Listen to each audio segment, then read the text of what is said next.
Bonjour à tous, j'espère que vous allez bien. On se retrouve aujourd'hui pour vous parler des disparitions du trio de Fort Worth. Le Fort Worth Missing Trio fait référence à une affaire de personnes disparues, non résolue, qui a débuté le 23 décembre 1974, lorsque 3 filles, Marie, Lisa et Julie, ont disparu alors qu'elles faisaient leur achat de Noël. La voiture que les filles conduisaient, une Oldsmobile 98 de 1972, a été laissée sur le parking Sears du centre commercial. Les filles n'ont jamais été revues depuis. L'aînée des filles, Marie-Rachel Trilica, née Harold, avait 17 ans au moment de sa disparition. Tout le monde la surnomme Rachel, comme son deuxième prénom. Elle étudiait à la Southwest High School de Fort Worth et conduisait une Oldsmobile 98 de 1972, la voiture que les filles ont emmenée au centre commercial le jour de leur disparition. Au moment de sa disparition, Rachel, donc Marie, était mariée à Tommy Trilica depuis environ 6 mois et portait une alliance. Lisa Renée Wilson avait 14 ans au moment de sa disparition. Et la plus jeune des filles, Julie Ann Moseley, avait 9 ans au moment de sa disparition. Cette affaire a choqué la communauté de Fort Worth et a laissé les familles s'adapter à la vie sans leurs enfants. Des milliers de pistes ont été suivies, des dizaines de recherches effectuées et des centaines de personnes interrogées. Menant à leur disparition. Le matin du 23 décembre 1974, Lisa, Julie et Marie se sont rendus au Seminary South Shopping Center au Texas pour faire des achats de Noël. Lisa et Marie, qui portaient toutes les deux leur deuxième prénom, étaient amies et Julie était la sœur du petit ami de Renée, Terry Moseley. Rachel et Renée avaient initialement prévu de faire du shopping avec Terry, mais il avait prévu de rendre visite à un ami à l'hôpital. Julie voulait les accompagner, mais on lui a dit qu'elle avait besoin de la permission de sa mère, Ryan. Elle a pu obtenir la permission après s'être plainte de n'avoir personne avec qui jouer à la maison, mais on lui a dit qu'elle devait être à la maison avant 18 heures. Le couvre-feu n'était pas un problème, car Renée devait assister à une fête de Noël ce soir-là avec Terry, et voulait être à la maison à 16 heures pour se préparer. À midi, les filles sont parties et se sont d'abord rendues au magasin de surplus de l'armée et de la marine pour récupérer des jeans que Renée avait mis de côté. Elles se sont ensuite rendues au centre commercial, garant la voiture de Rachel au niveau supérieur du parking, près du magasin Sears. Des témoins ont ensuite informé à la police qu'ils avaient vu les filles à l'intérieur du centre commercial tout au long de l'après-midi. Et ils pensent qu'elles sont retournées à la voiture à un moment donné pour déposer des objets. Ce qui s'est passé après est un vrai mystère. Lorsque les filles ne sont pas rentrées chez elles, leurs familles se sont inquiétées et se sont rendues au centre commercial pour les chercher. Terry est resté près du téléphone à la maison, au cas où quelqu'un appellerait avec des informations sur leur disparition. La voiture de Rachel a été découverte sur le parking vers 18 heures. Elle était verrouillée. Il y avait un seul sac présent sur le plancher de la banquette arrière. Il n'y avait aucun signe des filles, ni aucun signe de lutte dans ou autour de la voiture. Les familles ont attendu au centre commercial toute la nuit. La mère de Renée, Judy Wilson, les a fait appeler dans chaque magasin et a appelé les hôpitaux locaux et la police, tandis que Rusty Arnold et sa mère allaient de magasin en magasin à leur recherche. Richard Wilson et un voisin sont montés sur le toit d'un immeuble voisin avec un fusil de chasse et ont surveillé la voiture pendant toute la nuit. Chacune des amies des filles avait été appelée, mais elle n'avait rien entendu. La police informée, l'affaire a été confiée à la division jeunesse du Bureau des personnes disparues du département de police de Fort Worth. Au départ, les policiers ont cru à une fugue, mais leurs familles ont estimé le contraire. En raison de cela, pendant une année, l'enquête a eu du mal à avancer. L'affaire n'a pas fait l'objet d'une enquête aussi approfondie qu'elle aurait dû l'être pour la première année. Cela signifiait que la voiture de Marie n'avait pas été mise sous scellé et les empreintes digitales n'avaient pas été relevées. Le matin du 24 décembre 1974, Thomas a reçu une lettre par la poste Elle était dans sa boîte aux lettres et était adressée à Thomas par Rachel. Elle indiquait que les filles étaient allées à Houston pour la semaine et fournissait des indications sur l'endroit où la voiture était garée au centre commercial. Voici ce que décrivait la lettre. « Je sais que je vais l'attraper, mais nous devions juste nous éloigner. Nous allons à Houston, Texas. Rendez-vous dans environ une semaine. La voiture est dans le lot supérieur de cire. Je t'aime, signé Rachel. » Curieusement, alors que l'enveloppe adressée était écrite au crayon, la lettre elle-même était écrite à l'encre et sur une feuille de papier plus large que l'enveloppe. Elle était adressée à Thomas A. Trilka, au lieu du Tommy moins formel comme l'appelait Rachel. Rachel était écrit dans le coin supérieur gauche de l'enveloppe. Il semblait initialement mal orthographié, car le L de son nom était écrit comme un E minuscule, mais il avait ensuite été répété pour former le L correct. Le cachet de la poste ne contenait pas de ville, seulement un code postal flou qui semblait être 76083. Le chiffre 3 semblait être soit à l'envers, comme s'il était appliqué par un tampon chargé à la main, soit un 8 partiel.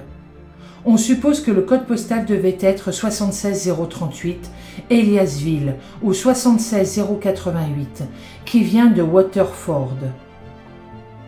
Au cours des décennies suivantes, des experts en écriture manuscrite à travers le pays, y compris le FBI, ont donné des résultats non concluants en analysant la lettre. Malgré la réception de la lettre, les familles ne croyaient pas qu'elles avaient été écrites par Rachel, ni que les filles s'étaient enfuies. Ryan Mosley a déclaré « Je connais ma fille et je connais ses autres filles, et ce ne sont pas des fugueuses. » Judy Wilson, la mère de René, a déclaré « Je sais que ma fille n'a pas fugué, car elle voulait absolument assister à la fête le soir de sa disparition. » Et ensuite, aucun enfant de 9 ans ne va s'enfuir de quelques jours avant Noël. Tout le monde le sait. France Langston, la mère de Rachel, croyait que les filles avaient été enlevées. Elle déclara « Beaucoup de gens peuvent penser qu'elles sont parties avec quelqu'un qu'elles connaissaient. Mais je penserai toujours, jusqu'au jour de ma mort, que les filles ont été enlevées. » Ne voulant pas céder, les familles ont poursuivi leurs recherches en distribuant des dépliants dans tout l'État et en contactant les journaux à travers le pays. Finalement, des témoins ont commencé à arriver. Ils ont commencé à se manifester.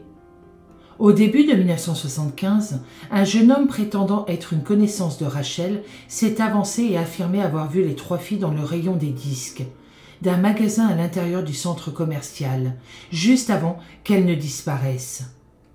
Apparemment, lui et Rachel se sont vus et ont parlé brièvement ensemble. L'homme a affirmé qu'une personne semblait être avec les filles. Pendant ce même temps, des vêtements de femmes ont été retrouvés chez Justine. Il a été déterminé que ces vêtements n'appartenaient pas aux filles. Frustrés par l'enquête de police, les familles ont décidé d'engager un détective privé, nommé John Smain. En août 1975, John a découvert qu'un homme de 28 ans qui avait travaillé pour un magasin local où Rachel avait postulé pour un emploi avant sa disparition, passait une série d'appels téléphoniques obscènes dans la région. On a découvert que l'homme utilisait son poste pour obtenir des informations de jeunes femmes qui avaient soit postulé à un emploi, soit qui figuraient sur la liste des références. 6 candidates à un emploi avaient reçu des appels téléphoniques obscènes. L'homme a également vécu dans le quartier des parents de Rachel, mais a déménagé peu de temps avant son mariage. Il a été interrogé par la police, mais malheureusement il n'a jamais rien dit sur ces 3 jeunes filles. Un autre témoignage assez troublant. Un commis du magasin s'est avancé disant qu'une femme l'avait approché pour lui dire qu'elle avait vu René, Rachel et Julie être bousculées dans une camionnette jaune garée près de l'épicerie Buddy, au centre commercial le jour de leur disparition. Cela ressemblait à un rapport de 1981 d'un autre témoin qui avait dit avoir vu un homme non identifié forcer une fille ou des filles à monter dans une camionnette sur le parking du centre commercial. Lorsqu'il s'était approché du groupe, l'homme lui avait dit qu'il s'agissait d'une dispute familiale et qu'il fallait rester en dehors de cela. Les 2 histoires n'ont pas été vérifiées par la police et les enquêteurs n'ont jamais été en mesure de localiser la femme qui avait parlé au caissier. Les enquêteurs ont interrogé un veilleur de nuit qui travaillait au laboratoire Alcon, juste en bas de la rue du centre commercial, la nuit des disparitions. Il avait rapporté avoir vu une voiture contenant 3 femmes et 2 hommes entrer dans l'allée du bâtiment cette nuit-là. Malheureusement, cette piste a été une impasse. Les enquêteurs sont allés parler à un agent de billetterie du dépôt de bus local. Après avoir affirmé que 3 filles avaient posé des questions sur les voyages à Houston et vers d'autres destinations le lendemain de la disparition de René, Rachel et Julie. Malheureusement, il n'y a aucune certitude que l'information soit fiable. Quelques semaines après les disparitions, les familles ont embauché un médium bien connu nommé J. Joseph. Il a offert ses services gratuitement.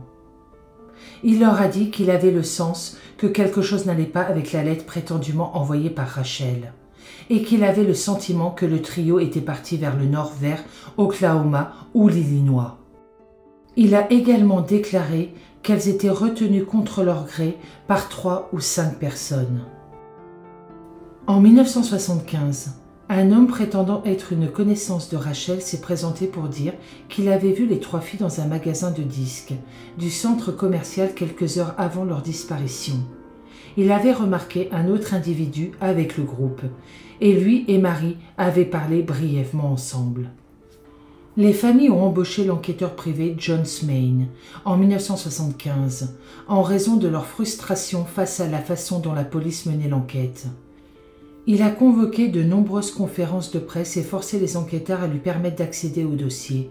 Il a fait plusieurs conférences dans les journaux nationaux avec un rapport indiquant qu'un homme non identifié avait tenté de collecter de l'argent de la récompense en échange d'informations.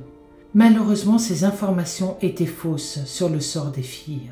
En avril 1975, le père de René s'est rendu à Port Lavaca, au Texas, avec un groupe de 100 volontaires pour fouiller sous les ponts locaux après qu'un témoignage est arrivé disant que les corps des filles avaient été jetés dans la région. La ville avait déjà été fouillée par les enquêteurs qui n'avaient rien découvert. En 1976, 3 squelettes ont été trouvés dans un champ du comté de Brazoria, au Texas, par une équipe de forage pétrolier. Les enquêteurs ont fait vérifier les restes par des radiographies et des dossiers dentaires, mais il s'est avéré qu'ils appartenaient à un homme âgé entre 15 et 17 ans et à 2 autres femmes. Le détective Swain est décédé en 1979. Il aurait mis fin à ses jours. À sa mort, il a demandé que tous ses dossiers soient détruits. Il est actuellement difficile de savoir si ces fichiers contenaient des informations légitimes concernant l'affaire. Tout au long de la recherche, les familles ont été victimes d'appels téléphoniques farfelus. Les parents de René ont dû acheter un téléphone secondaire parce que ces individus au hasard n'arrêtaient pas d'appeler et de prétendre être leur fille disparue. En 1999, le frère de Rachel, Rusty, a contacté le détective privé Dan James pour aider à faire avancer l'enquête. Ils ont repris le dossier à zéro.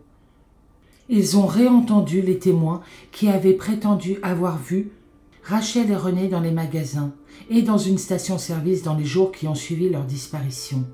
D'autres rapports indiquent que Rachel a été vue dans la région de Fort Worth pendant de nombreuses saisons de Noël. Rusty et James pensent tous les deux que René et Julie sont décédés, mais citent les récentes observations de témoins comme preuve que Rachel est probablement toujours en vie. Ils pensent qu'une ou plusieurs personnes non identifiées la tiennent éloignée de sa famille. Mais ils ont refusé de partager leurs preuves, le cas échéant à l'appui de cette affirmation. En décembre 1999, James a offert une récompense de 25 000 $ pour toute information menant à l'arrestation et à la condamnation des responsables de la disparition des filles. Il est également l'un des sponsors de missingtrio.com, un site web proposant des mises à jour et des informations concernant l'affaire. James a déclaré avoir reçu des menaces de mort de la part d'appelants anonymes, l'avertissant de se retirer de l'enquête. L'affaire a été officiellement rouverte par les enquêteurs en janvier 2001. Quelques mois plus tard, en avril 2001, ils ont tenu une conférence de presse où ils ont partagé qu'ils avaient interrogé au moins 20 nouveaux témoins qui avaient vu les filles au centre commercial l'après-midi du 23 décembre 1974. Ils ont également partagé qu'ils avaient réduit la liste des suspects possibles à seulement 5 personnes. Le même mois, un ancien policier et agent de sécurité de Fort Worth au magasin Simanari Sud Sear a approché la station d'information KKS NBC 5 avec des informations qu'il avait concernant l'affaire. Il a affirmé avoir vu les 3 filles et un jeune agent de sécurité à l'intérieur d'une camionnette vers 23h30, le soir de leur disparition. Les filles semblaient détendues et étaient dans le véhicule volontairement, riant et échangeant des mots avant que l'agent de sécurité ne parte avec elles dans le camion. Quand ils sont partis, la plus jeune fille était assise à côté du conducteur, la deuxième aînée au milieu et la plus âgée à côté de la portière côté passager. Selon le témoin, il avait contacté la police quelques jours seulement après la diffusion de la disparition des filles, mais les enquêteurs n'ont donné suite à ces informations qu'en avril 2001. Lorsqu'ils ont été approchés par les médias, les enquêteurs ont déclaré qu'ils avaient localisé l'agent de sécurité, vu avec les filles, mais il a toujours nié qu'elles se trouvaient dans son véhicule ce soir-là. Au fil des ans, les familles ont dû faire face à des affirmations selon lesquelles les corps avaient été retrouvés. Malheureusement, aucun de ces corps ne s'est avéré appartenir à l'une des 3 filles. Les enquêteurs ont également recherché dans les dossiers des médecins légistes de l'État du Nouveau-Mexique des femmes non identifiées. Pour l'instant, ils n'ont rien trouvé. Les empreintes dentaires ainsi que l'ADN des 3 filles sont disponibles pour comparaison si leurs corps sont retrouvés. En septembre 2018, Rusty, avec l'aide de Texas Rescue Sear, a organisé un effort pour soulever 2 voitures submergées du lac Binbrook. Rusty pensait que les voitures étaient liées à l'affaire. Alors une campagne GoFundMe a été mise en place pour payer les plongeurs de North Texas Marine Salvage et l'équipement nécessaire pour le travail. C'est grâce à un témoignage que Rusty a été conduit au lac après avoir entendu parler d'un individu qui vivait à 5 km du centre commercial et dont le véhicule a disparu au milieu des années 70. Le lac est situé à environ 9 km de l'endroit où se trouve le centre commercial. Mais les enquêteurs n'ont pas cru qu'il y avait suffisamment de preuves pour justifier une recherche. Ce qui a incité Rusty à organiser ses propres efforts de recherche avec ses propres moyens. La première voiture a été retirée le 22 septembre 2018 et la seconde le 13 octobre. 5 scientifiques ont été amenés à les analyser, mais aucune n'a été déterminée comme étant liée à l'affaire. Leurs numéros VIN ont été collectés au cas où elles seraient liées à d'autres cas non résolus dans la région. Il y a une 3e voiture encore sous les eaux du lac Binbrook. Rusty avait prévu de la remonter, mais il s'est avéré que c'était un travail trop dangereux, étant donné à quel point la voiture était très abîmée et désintégrée. Peu de détails ont été dévoilés concernant l'enquête, ce qui a frustré les familles.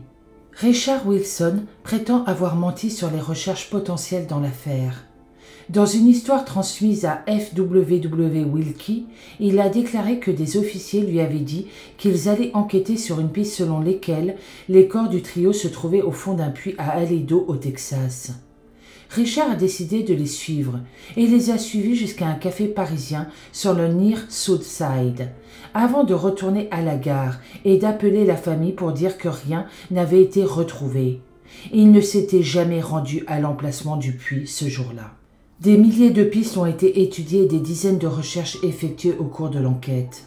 Les chercheurs ont passé au peigne fin les broussailles du Texas et ont exploré des centaines de routes secondaires, tandis que les familles ont marché le long des lits de ruisseaux et des routes de campagne. Coton Tricard est décédé d'un cancer de stade 4, 6 mois seulement après la disparition de sa fille. Thomas a quitté Fort Worth, s'est remarié et est devenu superviseur dans une compagnie des eaux basée au Texas. Il avait d'abord cru que les filles seraient retrouvées très rapidement et offrirait une récompense de $2000. Mais moins de 2 ans plus tard, il a demandé le divorce de Rachel pour cause d'abandon. Il s'est depuis remarié de nombreuses fois. La famille de René réside toujours dans sa maison d'enfance dans la région de Fort Worth. Tout au long de la recherche initiale, Richard a participé à de nombreux efforts bénévoles et a frappé aux portes des voisins dans sa recherche de réponses. En 2015, Judy est décédée des suites d'une hypertension pulmonaire. Rusty continue de se pencher sur l'affaire presque quotidiennement. Il a travaillé avec plusieurs détectives privés et fouillé diverses régions du Texas, notamment un bayou à Port Lavaca et un chantier de démolition à Kendall. Il dirige également le missing groupe Facebook Worth Trio. Selon Rusty, sa recherche de réponses a effiloché sa relation avec sa mère et sa sœur. Fran pense que l'obsession de Rusty est en partie le résultat de l'implication de Dan James dans l'enquête et le blâme pour la façon dont l'affaire a détruit sa famille. Pendant 2 décennies après la disparition de Julie, la maman de Julie, Ryan, est tombée en dépression, visitant des hôpitaux psychiatriques et des psychologues. Elle a même passé un certain temps à l'hôpital, afin d'explorer sa douleur et de poursuivre sa vie. Elle a commencé à consigner ses pensées dans un journal. Elle est décédée depuis, sans jamais savoir ce qu'il est advenu de sa fille. Lisa Renee Wilson a disparu du centre commercial Seminary Sud à Fort Worth, au Texas, le 23 décembre 1974. Elle avait 14 ans. Marie-Rachel Tricka, née Arnold, a disparu du centre commercial Seminary Sud à Fort Worth, au Texas, le 23 décembre 1974. Elle avait 17 ans, et à part son alliance, ce qu'elle portait est actuellement inconnu. Julie Ann Moseley a disparu du centre commercial Seminary Sud à Fort Worth, au Texas, le 23 décembre 1974. Elle avait 9 ans et a été vue pour la dernière fois portant une chemise rouge. À ce jour, elles sont toujours portées disparues. Si elles étaient vivantes, Renée aurait 61 ans, Rachel en aurait 64 et Julie en aurait 57. C'est la fin de cette vidéo. Je souhaite énormément de courage aux familles qui restent de ces 3 jeunes filles et j'espère du fond du cœur qu'un jour ils sauront la vérité.